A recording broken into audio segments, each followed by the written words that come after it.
2008 F150 on the 28's. Yeah, man. Yeah, man. What y'all think? Y'all let me know in the comment box, bro. What y'all think? I think the camera don't do it no justice. That's what I think. So we gonna get into what I done with it, man, since I had it. So I bought the car originally at the auction, rigged up.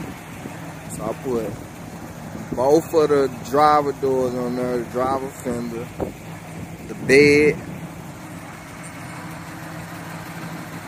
They was black, they came off a black car. I painted it, put the bumper on there, put the bumper filler in there, the headlights, both of the grills.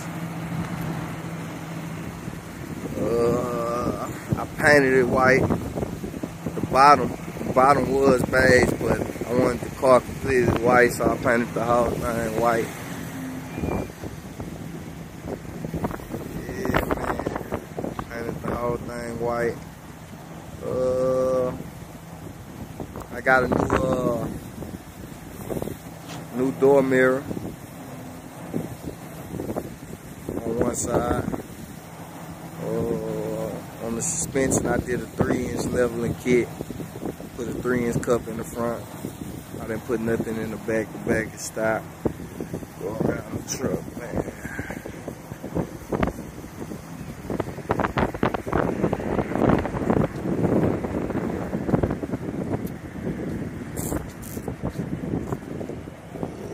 Yeah, man. Put 28's on there. Wait up, son. Put the tip on there.